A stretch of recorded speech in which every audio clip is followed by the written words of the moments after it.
What's going on? What's going on, family? How you feeling, man? It's your boy, Uncle P, and we are live. Yeah, we're live. CMPradio.net.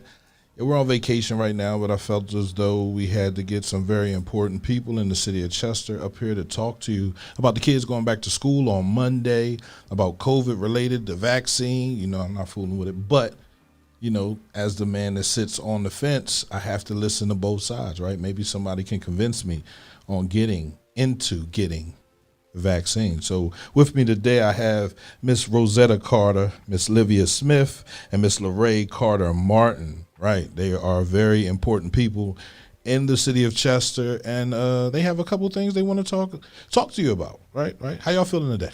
We're good. Thank you. Right. So, COVID. That's the big thing, right? That everybody wants to know. What's going on with COVID? So, how has COVID been affecting the city of Chester, or how you guys see it, right? Well, we know that COVID has been here for more than 18 months in its infancy, and it has affected the city of Chester and other communities worldwide, matter of fact. We are here on a mission to just keep people updated. I know folks have said, well, we haven't heard from a period of time, but you know, we have to wait till we get facts or information in order to be able to share with people. So we do have the facts, and just want to let you know it's not over. It's worldwide. There's been some different stages that have gone through as far as what we have done in the city of Chester. In the beginning, when there was no opportunity for us to have people tested, we did make sure that we was able to get the Black Doctors Consortium that was out of Philadelphia to come down here and do one of the first testing for the city of Chester at the local 413.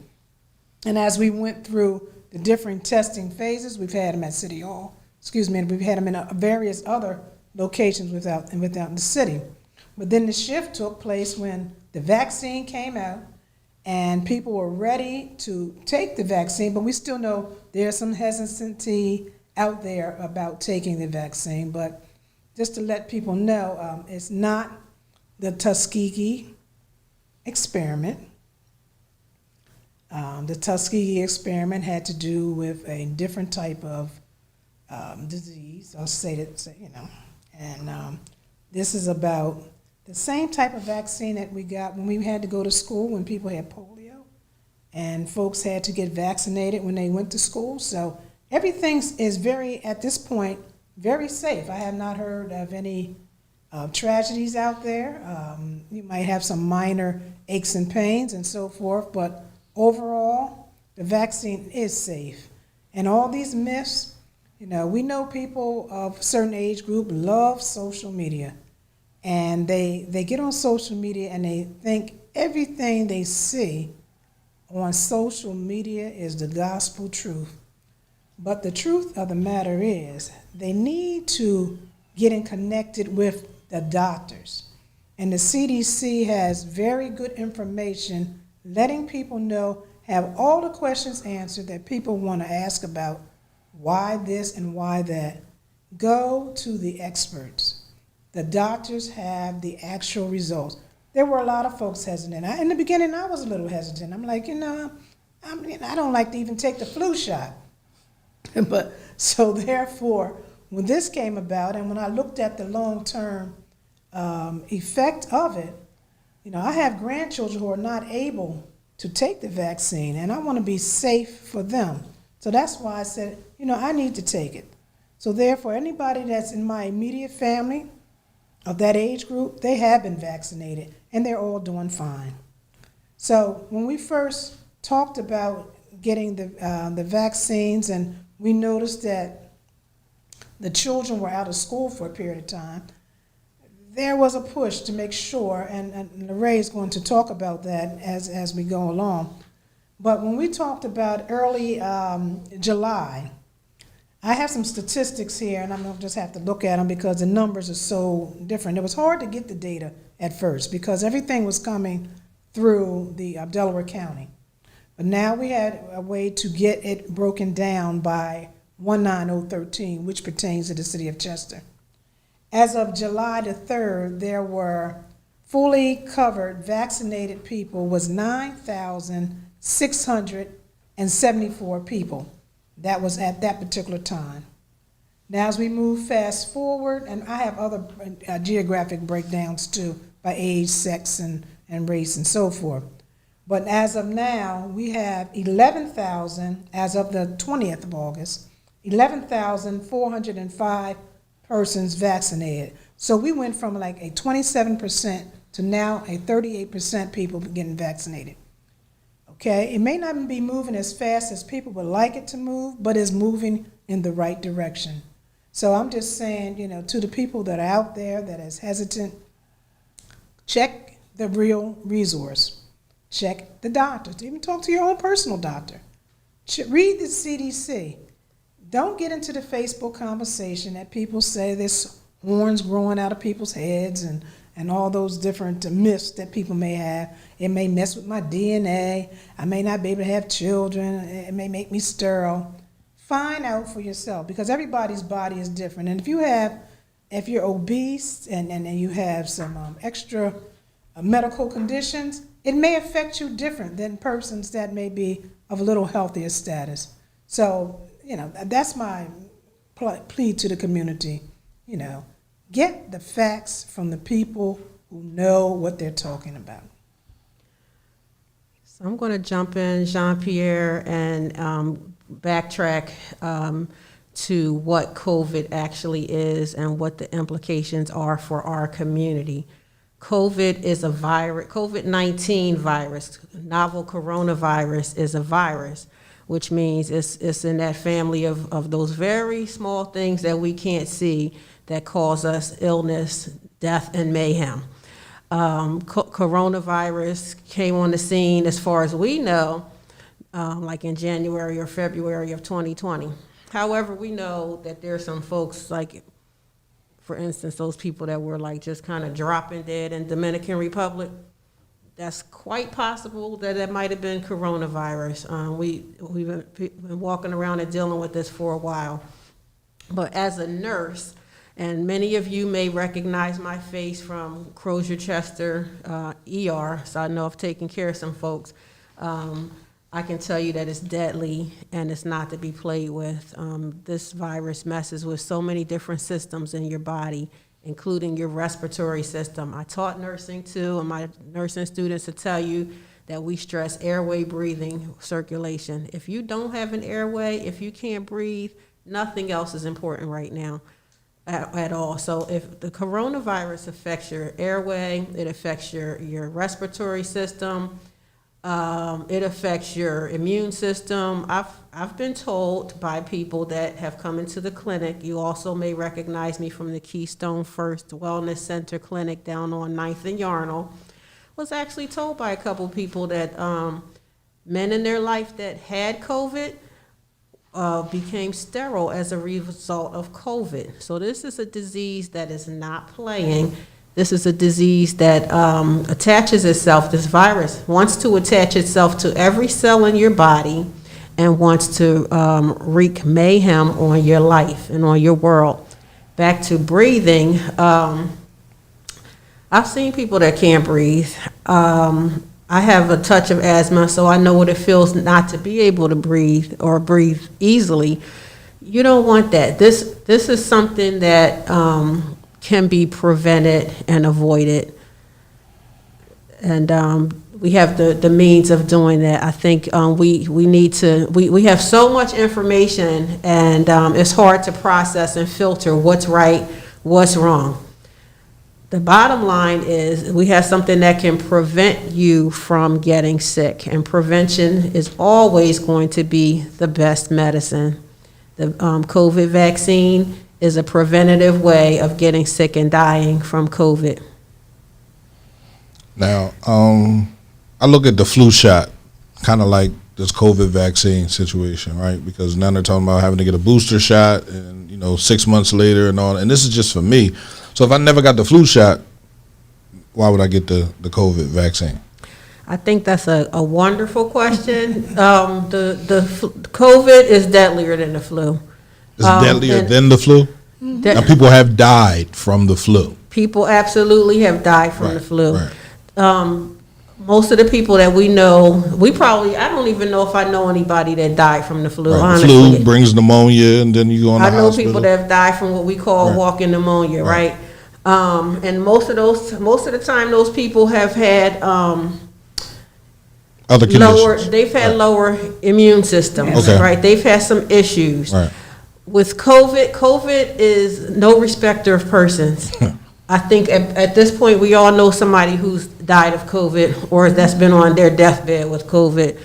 I've got many friends that, thank God, they're here. And then I know a few people who are not here. Right. It's different. And the difference, they both mutate. Mm-hmm. Every year when we do a flu vaccine, most of us say, I'm not getting that, because they don't know what strain it is right now, right? What you about to give to me, exactly. Right, and most of us are okay. Right. But with COVID, this thing is mutating. We're now at what's Delta. It's going as far in terms of like Greek letters. They'll give it a Greek letter. Right. So alpha, beta, gamma, delta, epsilon. We're looking at the Delta strain of it, or the Delta variant right now, which came back stronger with more force than what we saw in March of 2020.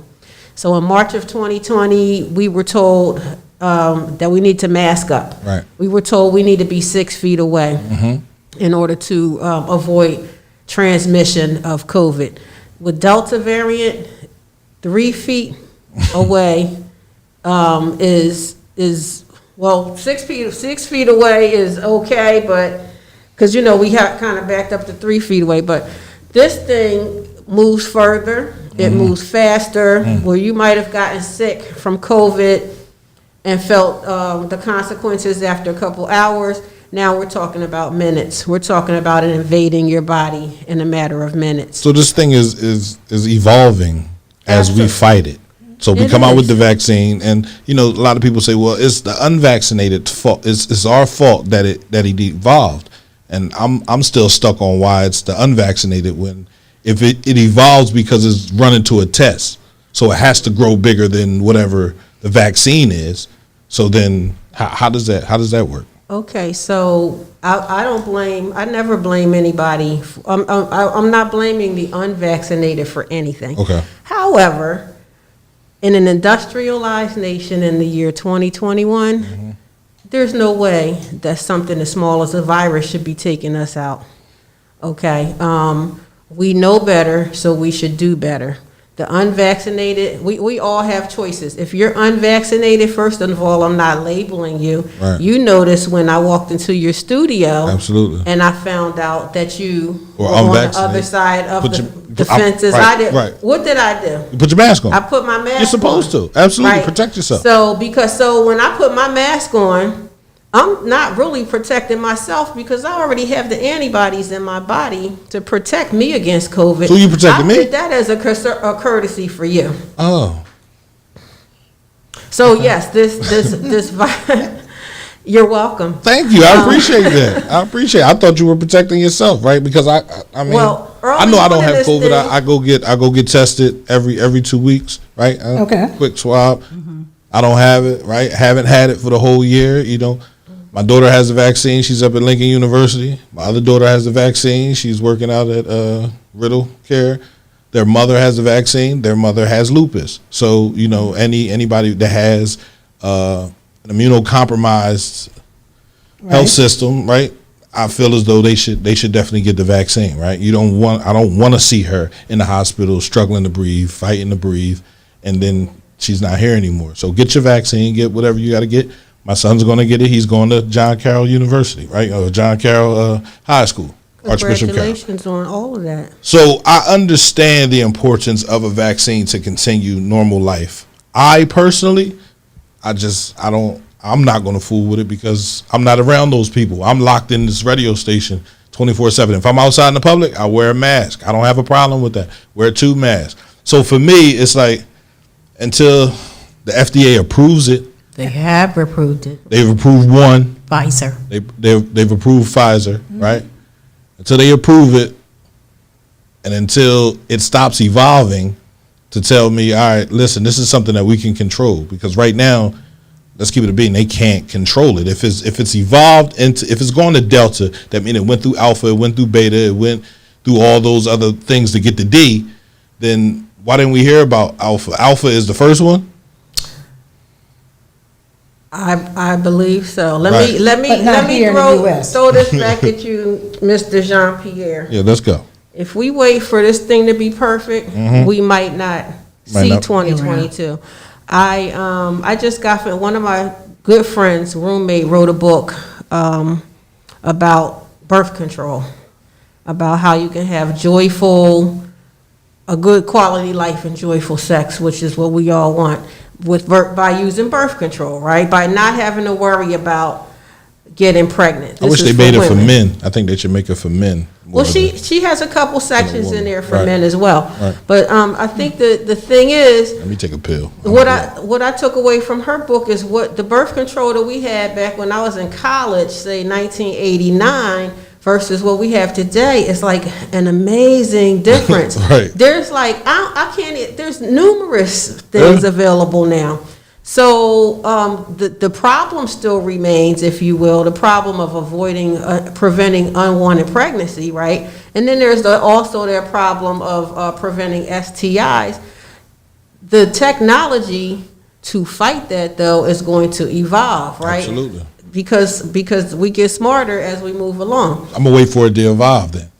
Then I get the shot. You can do that, but that's a risk. That's a risk. It's a risk that, I mean, there are risks that you take and risks that you don't take, right? You don't know what you're injecting into your body unless you really read everything, right? We don't know what we're eating half the time. Exactly. Right? Literally. So I say, all right, I'm going to deal with sea moss. I'm going to deal with elderberry. I'm going to bring all these good nutrients into my body. I'm going to stay away from the processed food. I'm going to stay away from the fats. I'm going to stay away from the smoking cigarettes. All that stuff that I've done over the past year and locking myself in this radio station and sitting there saying, all right, this is what I'm going to do. That's how I feel like I'm taking a vaccine. Now, if we evolve with technology and we understand, all right, this definitely works. One shot, just like polio. I haven't had a polio shot or a polio booster since I was a child. You know what I'm haven't saying? needed one because polio was eradicated by vaccines. But it was eradicated by a vaccine, right? And now they're talking about this vaccine is 500 times more dangerous than any of those other vaccines over the last 30 years, right? And that's just me reading up on it. So I'm not trying to. Right. I think you have the advantage. You said a couple of times that you lock yourself in a radio station. Right. You have that advantage. Right. So our school children that are expected to be back in the building this year, August 30th, don't have that advantage. Absolutely. There might be 30 or so of them in the classroom. Right. The plan is for them to distance, Right. to have plenty of hand washing stations, to have someone assessing them when they walk in the building, for them to stay masked. Another reason why I have my mask on, just to show that yes, you can go through a whole day With a and mask run on. your mouth all Absolutely. day in a mask and it'll be okay. So you have a distinct advantage, and I wish I did. Honestly, I stayed home for a good deal of COVID because that felt like the safest thing to do. I think what we're here to do, though, is to stress for those people who can't lock themselves in a studio or stay home. What are some safe things to do to prevent getting sick from COVID? Absolutely. And also, I'd just like to say, Mr. Pierre, that at this time, you have at least about 95% of the folks who are hospitalized all across the country are unvaccinated. Okay, they are not, it's a very small percentage are the vaccinated population. So I believe that makes a statement right there. Right. And also, because the older ones, the seniors, they have a high percentage rate as far as being vaccinated. Because they had underlying diseases. So there, it's very few. There are very few of them in the hospital. The ones who are basically in the hospital now are between the ages of 20 and 50. So again, they weren't, the virus wasn't attacking that group earlier. Okay, it was the elderly that they were attacking. So because they were vaccinated, you can see the difference. Right. Because your seniors are not as hospitalized or in the hospital as that group that I just mentioned. Group that wants to be out partying and hanging out. Because again, you do have young people you see all the time that's mingling with one another outside on corners. They are at different events, different activities, no mask whatsoever. And I just like to say that each week for the last month, the COVID, cases have been going up. Right. And right now, I think we up to just about 63 cases, if I'm correct, Ms. Smith, from last week. Okay, that's a lot of cases. Right. And what we want to do is the ones who want the vaccine or the ones who may be on the fence to consider what we see in here today. Right. To think about it, because many of those individuals I've read their what they have been able to say to the doctors and nurses that they wish they had taken the vaccine, and they are encouraging family members, their loved ones, to take the vaccine because they don't want anyone to go through the pain that they are going through. Even the doctors are starting to speak out, because they feel as though a lot of those individuals that are hospitalized didn't really have to be hospitalized if only they had taken the vaccine. For example, if someone get hit, by a car or need a operation, sometimes those operations have to be placed on the back end because there are so many COVID cases in hospitals now.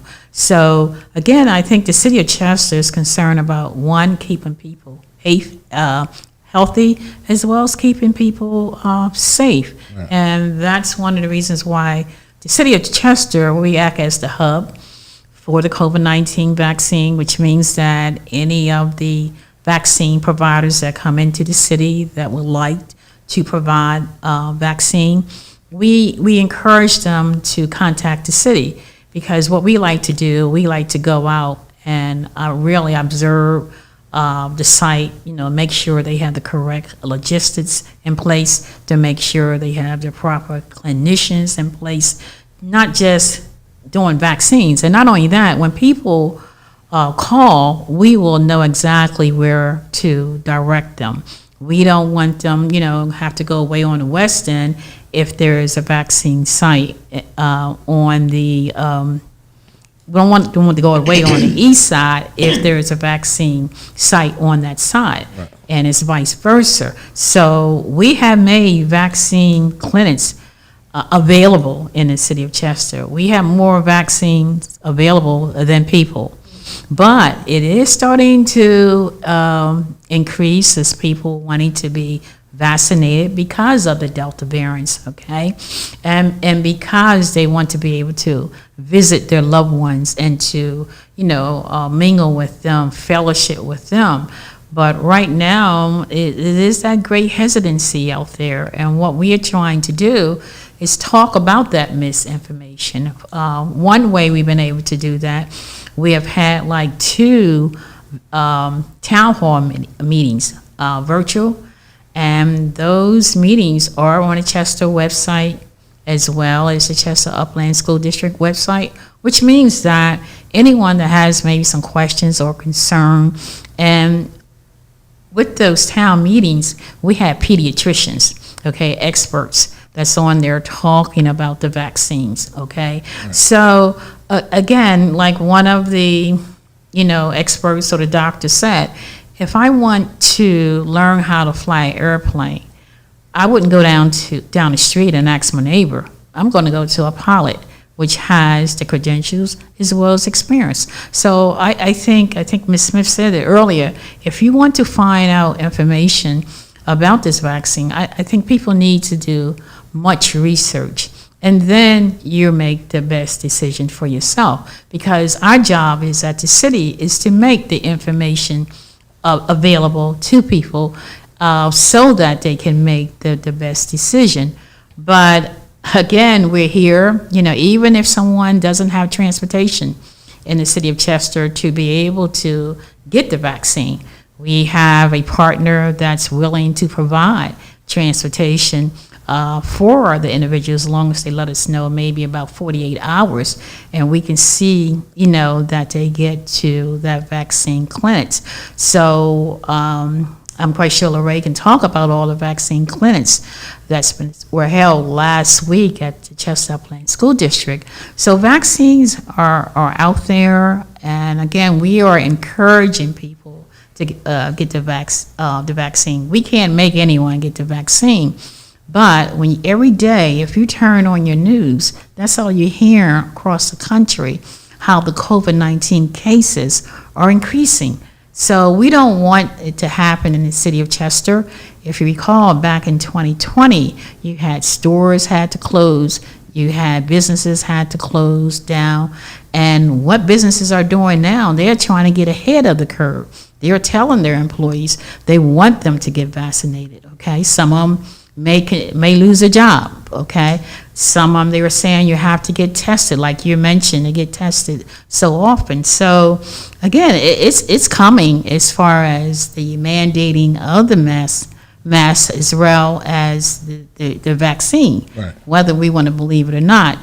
Delta Airlines just said the other day, their employees, okay, if you want to not take the vaccine, that's fine. But what you're going to do, you're going to pay $200 more a month for your health insurance, because the average case that goes in, you go into the hospital, it's going to cost about $50,000. It starts at $50,000 for a COVID patient. So someone is incurring that cost, the insurance companies. So if the vaccine is going to stop you from incurring that cost, that's a tremendous saving.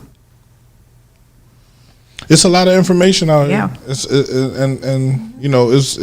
information for both sides, right? Right. Right.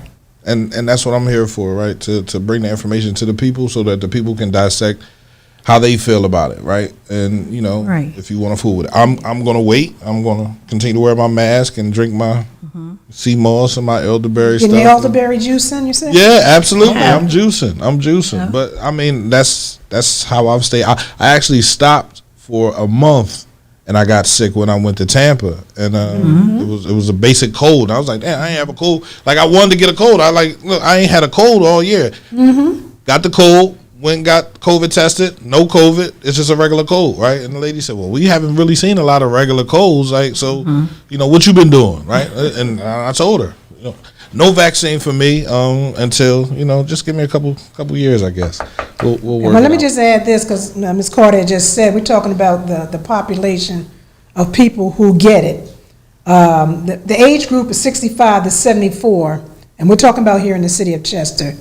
83.4 have been fully vaccinated. Now, I think your age group is about 40 to 49. It's 41% has been fully vaccinated.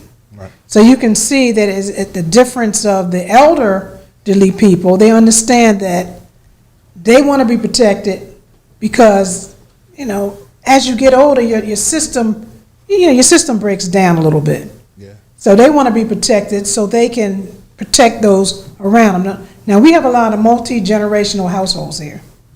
And just think, if somebody of that age group is not vaccinated and it spreads to the older, somebody on both ends, the elder, or the younger person, they could get infected. But you have to look. Some people say, okay, people dying from COVID.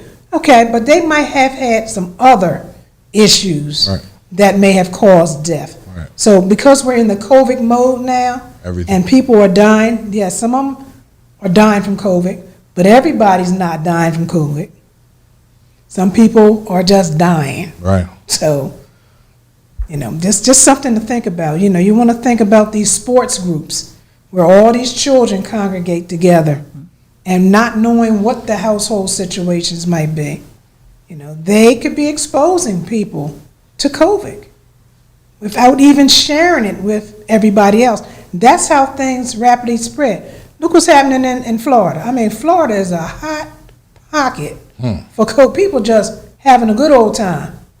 But as Ms. Carter said, the ones that's in the hospital and the doctors are saying, these people got COVID. Right. You've got to be careful. Like I said, I take my systems too. I make sure that I'm protected with the elderberry and all those, the zinc, the garlic. I have all those type of, to build my immune system, because I do have asthma also, and I do have problems with upper respiratory breathing. Right. So I'm trying to protect myself. Now, I may not have my mask on right in this booth because all three of us are vaccinated, and I'm feeling kind of good now. If something happens after the fact, I'm going to blame the environment I was in. Blame it on me.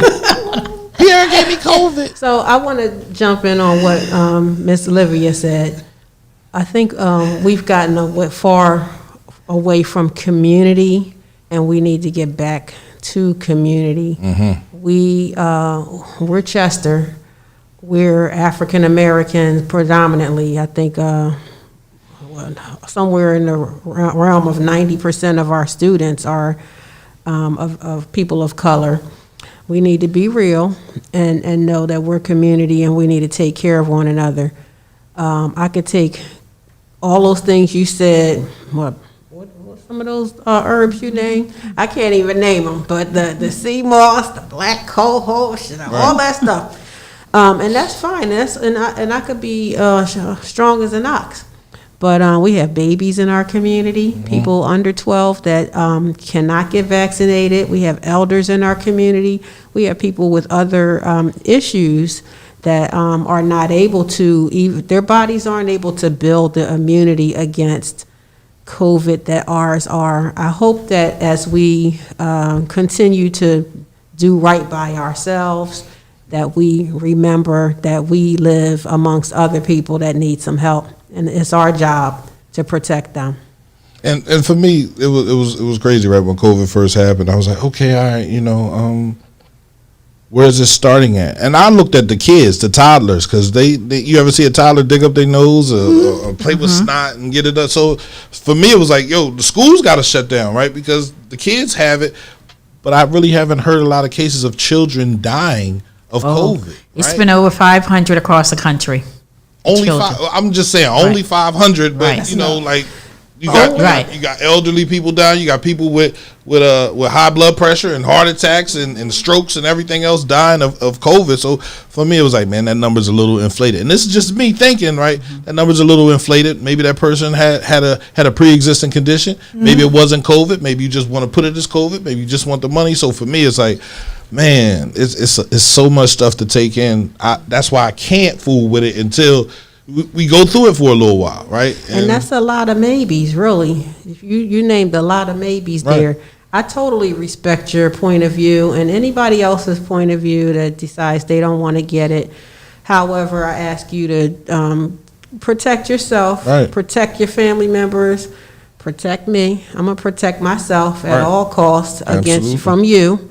Real talk, because the Delta, like we mentioned, the Delta variant is highly contagious, which means even though I'm vaccinated, I'm fully vaccinated, if I'm around somebody that's carrying the Delta virus, there's a chance that I might get sick. It's not likely that I'm going to die from it or be hospitalized, but I don't want to be sick at all. Right. My livelihood and my state of feeling well and good about myself depends on being healthy. So there's a whole lot of maybes, but Too many maybes. Yeah. there are, and I think we give ourselves way too much credit than we should. Most of us are not scientists. Most of us don't know how to weed through any kind of research. And WebMD and Wikipedia are not research. And I think part of what we might want to consider is stepping out on faith. And that's the bottom line, because you're not going to be able to understand all those medical journals, this, that, and the third. This person is saying this one is saying that. You can try to figure that all out if you want, or you can look at the bottom line. COVID kills. I can prevent myself from dying by getting a vaccination. So we have people in the audience. I was trying to read the question. screen, and I see some people say, "Where's the evidence?" Right. I said, "CDC. Go to the CDC website. Those are the experts dealing with the diseases that are out here." Now, somebody said on there that we're just repeating what untrustworthy people told us. No, we're not. I'm reading from the experts. Exactly. Can I give you some more places? The CDC has been just as fickle, right? I like the CDC is okay, but I mean, at this point, really, we can always go to WHO. You can go to CDC. They have a lot of good information. They especially have information on communities of color, and they encourage communities of color to band together and to take care of ourselves, right? So they do have that information, but as far as this week we're wearing a mask, next week we can take it off, I don't know. World Health Organization, WHO, has great information. Right, Never they do. taken my mask. You're right. APAH, American Public Health Association. Go to someplace that's reputable. If you don't care for the CDC, there's other reputable, scientifically based resources out there. And then you have also the World Health Association as well. Okay, and you also have the Department of Health for PA. Pennsylvania. So they have a lot of information on their website as well. But the evidence is where at one time early on in 2020, you had the seniors with underlying, diseases were dying from COVID, But because they have been vaccinated, that rate has come down tremendously. But the ones, like I said, between 20 and 50 that are unvaccinated, they are the ones in the hospital. Right. So that's a fact. That's evidence. The ones that early on, they were seniors, because they had underlying diseases. But they were the first one to get in the line. They were the first one the state said they had to be vaccinated. But the ones that were very adamant about not taking the vaccine, they are the ones in the hospital now. Absolutely. So that's facts right there. And I see, some folks, they take natural substances and they take their vitamins. You go back and look at some of the vitamins. There's all kind of vitamins on the shelf. Do you know which ones are the ones that are most effective to your body? Because some vitamins have what they call that filler, that doesn't give you 100% whatever to your system. Everybody's system is different. Everybody's. And everybody will react different. Now, folks who have been building their immune system for a long period of time, you probably are doing something that is correct to help you off guard that. But don't everybody's not doing that. So all of a sudden, Johnny come lately person decide, I'm gonna start taking these vitamins. Well, your system's not built up yet. And you might get caught in that gray area that may expose you to COVID. So it's just, something to think about. Yeah. All vitamins aren't the same. No, they aren't. There's so many Vitamins. out there. That's right. And then also, I just like to say, Mr. Pierre, is that you are one of the fortunate ones that maybe can afford to go to a health store to get all those items that you mentioned. Okay, but we are in a community, an urban community, where you have people are just struggling to get food on their table. So again, their immune system is not the same as your immune system. So again, we have to do something about that. In Chester, you have a lot of health disparities that's in our city. So again, they are the most vulnerable population. So we are just trying to protect them, not just with our information of what we think, things are the way they should go on, but we are basing our information on experts, okay? We even have people from White University that are helping us with the data, okay, to make sure the data is accurate. It's making sure that we get, accurate information to be able to convey this information to the constituents, because we want to make sure that the information that we are providing is correct information. So do you mind if I move the conversation in a bit of a different direction for a minute? Absolutely. Okay, because we've talked about COVID, we've talked about COVID vaccines, and we're definitely not here to, there are no mandates as far as getting vaccines, and we're not here to give you the hard sell. We're here to give you the data as has been given to us. We Right. do encourage people to get vaccinated. But I wanted to talk about what the school district is doing, because there's a lot of your audience, I would imagine, that has children in school. We have a new superintendent, Dr. Craig Parkinson, and he is committed to having all students return to school in person. We know that there will be some parents, some families that will decide to keep their children home until this thing blows over. I don't know any of those parents. You don't know any of those parents? They're ready for their kids to go, right? It's been too long. You gotta go. You gotta get out of here. Let's go. I concur with that. But so for the students that are going back into the building, there are things in place to have your child be in school safely.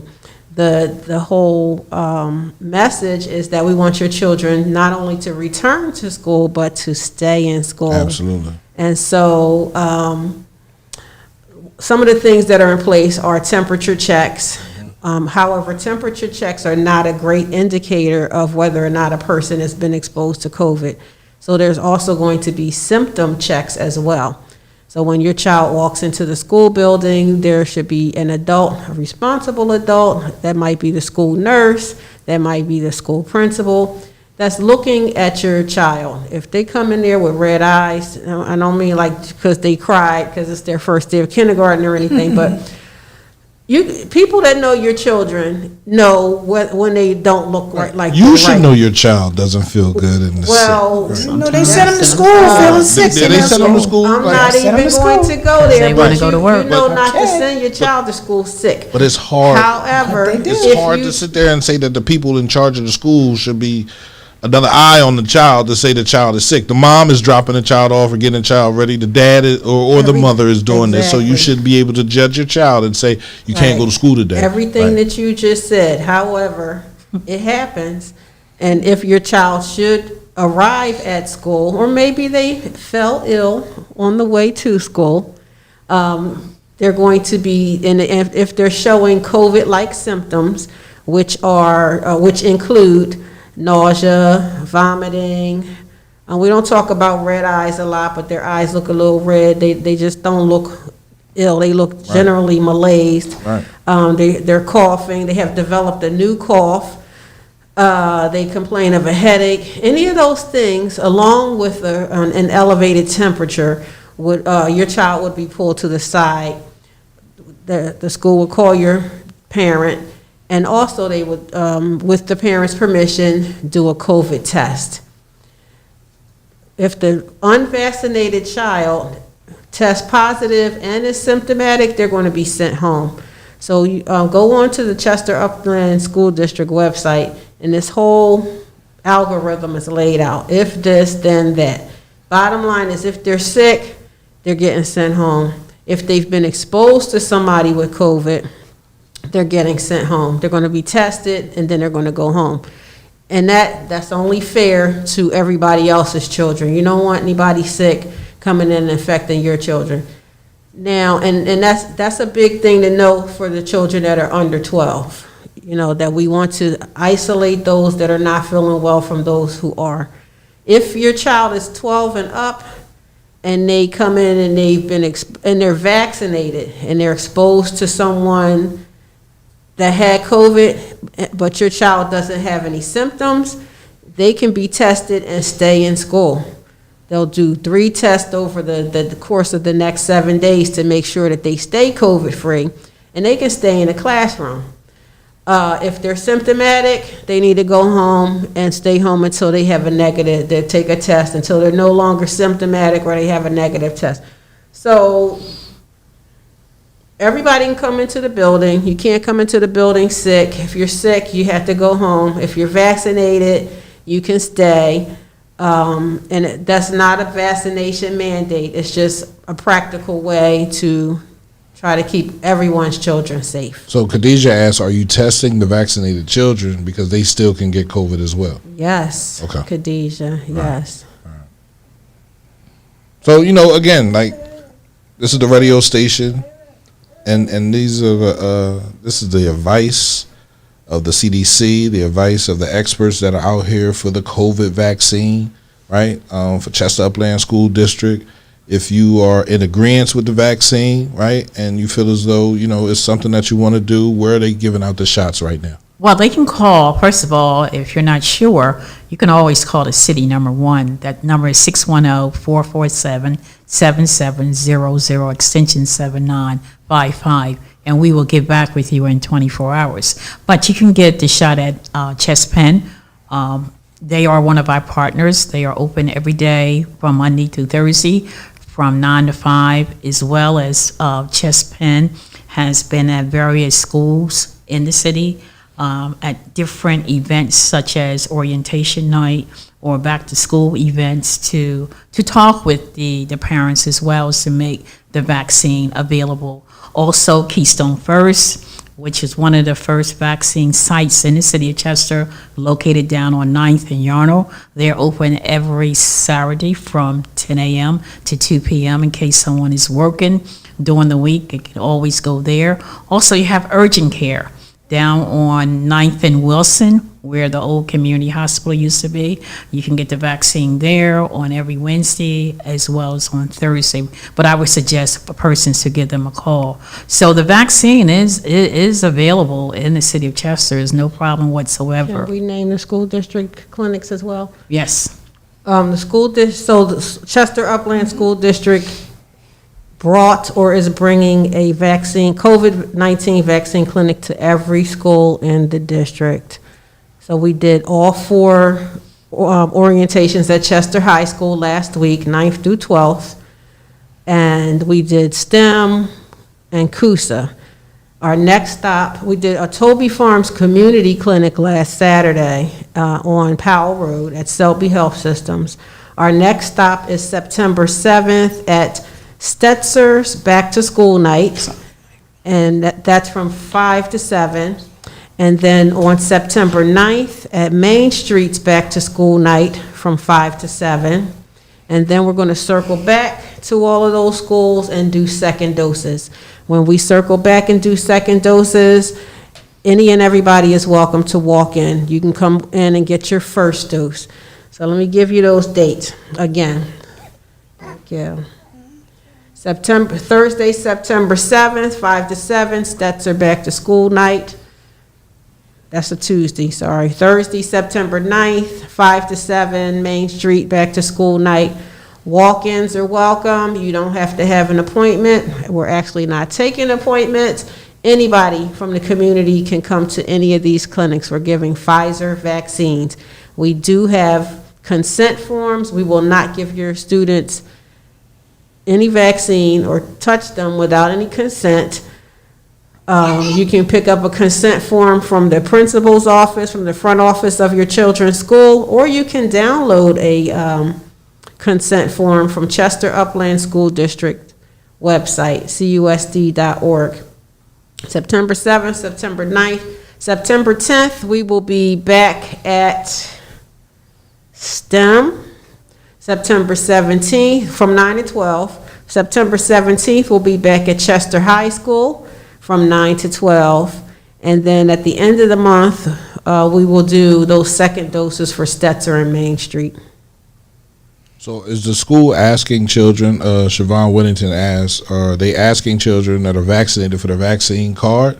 Or is it on file? Like, how are they making sure they know the children that are vaccinated from the unvaccinated? So that's an excellent question. Every school has a school nurse, and that school nurse should have a record of your children's vaccine records. Okay. And this one shouldn't be any different. It should Right. go in as part of your children's vaccine record.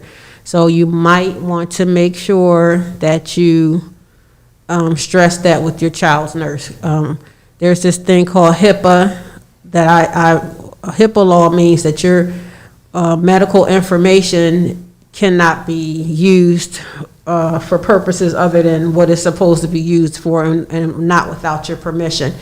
So it's not, if I gave your vaccine, let's say I gave your child a vaccine at one of my clinics or at Keystone Health, I'm not going to share your child's vaccine status with anyone that doesn't need to know that. So hold on to your child's vaccine record and make it part of their permanent medical record at their school. And also, I'd just like to say that at Chester High this afternoon from 5 to 8, it's a book bag giveaway and activities. They will also be providing vaccines there for children. Also tomorrow, Saturday, at St. Luke's Church at 4th and Central Avenue from 11 to 2, you have a group of churches that are coming together to also provide vaccine for the ones who want to get vaccinated, is the ones who already had their first shot. So there are vaccine sites just about almost every day in the city of Chester. So I would encourage persons, again, if you're not sure and if you want to get the vaccine, please do not hesitate to call the city of Chester. We're there. We're there to also answer questions as well. So many times people are questioning now, they're asking about the booster. Okay, according to the federal government, they're saying that the booster is not going to be available until September the 20th. They may say September 20th, but we don't know when it's going to come into the city of Chester. Right. But I have heard that in Chichester, the Rite Aid, they are making boosters available there, but you do have to show your vaccine card, because I think it has to be 8 months out. Is that correct? Yes. Okay, before you can get your booster shot. Unless you have a compromised immune system. Right. So if you have, I'm not going to run down the whole list, but like lupus or cancer or whatever the case may be, and you've had Pfizer, that's the only one that's out, the only booster that's available as of this broadcast.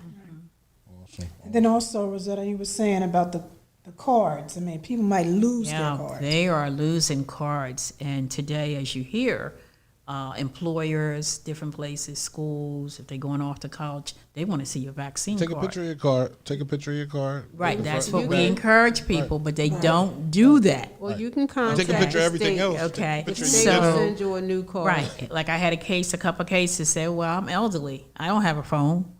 So it happens. It does. Okay, because we're taking phone calls every day about persons that have lost their card.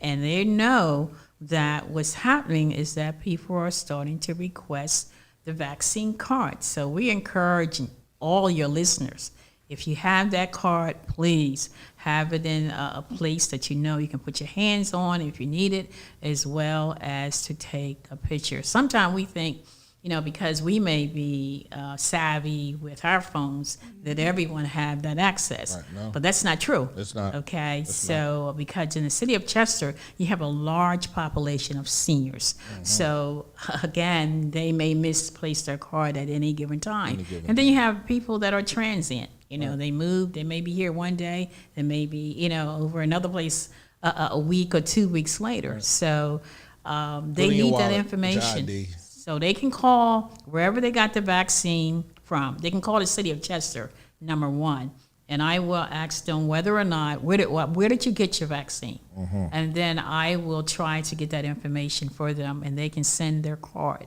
to them in the mail.